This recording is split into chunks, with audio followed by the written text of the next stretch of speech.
ঢাকা 12 আসনের সংসদ সদস্য প্রার্থী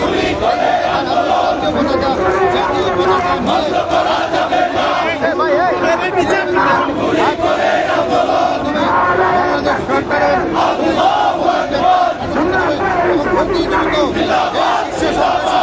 গ্রেপ্তার করে আইনের আওতায় আনা হবে এমনটি কিন্তু প্রত্যাশা করেন Bangladesh Jamaat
Allahu Akbar.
Allah Ta'ala,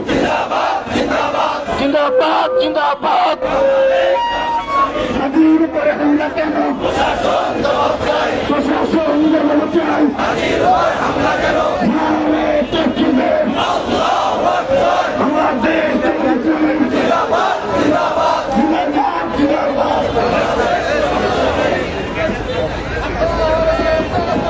বিক্ষুব্ধ সংগ্রামী জনতা, আমরা আমাদের প্রিয় ভাই হাদির উপর হামলার প্রতিবাদে আজকের এই বিক্ষোভ মিছিল করলাম। আমরা সরকারকে 24 ঘন্টা সময় দিয়েছি। এর ভিতরে সরকার যদি হামলাকারীদেরকে গ্রেফতার করে এবং তাদের গডফাদারদেরকে গ্রেফতার করে আইনের মুখোমুখি করতে ব্যর্থ হয়, তাইলে ঢাকা শহরের প্রতিটি পাড়া মহল্লা, ওয়ার্ডে ওয়ার্ডে, থানায় থানায় আমরা বিক্ষোভ কর্মসূচি পালন করব। আমরা এমন প্রতিরোধ গড়ে তুলব, আমাদের এই প্রতিরোধের মুখে সন্ত্রাসীরা পালাবার সুযোগ পাবে না। তাদের গডফাদারদেরকেও আমরা ছাড়ব না। এখন আমরা আমাদের ভাইয়ের উপর হামলার পর আমরা আরো জেগে উঠি। আমরা জুলাই যোদ্ধারা আরো ঐক্যবদ্ধ হয়ে ফ্যাসিবাদের বিরুদ্ধে আমরা হুঙ্কার ছড়ে দেব। আমরা পরিষ্কার বলতে চাই, আমার ভাই আহত হওয়ার পরে অন্যেরা আর নিরাপদ থাকতে পারবে না। তাদেরকে আমরা আইনের আওতায় আনবই ইনশাআল্লাহ। সবাইকে আজকের মিছিল সফল করার জন্য আন্তরিক শুভেচ্ছা এবং ধন্যবাদ জানিয়ে এখন আমাদের যে নির্ধারিত কর্মসূচি কৃষিবিদ ইনস্টিটিউশনে, সেখানে সবাইকে চলে যাওয়ার জন্য উদাত্ত আহ্বান জানাচ্ছি। দ্রুত আমরা রাস্তা ছেড়ে দিয়ে আমাদের মিছিল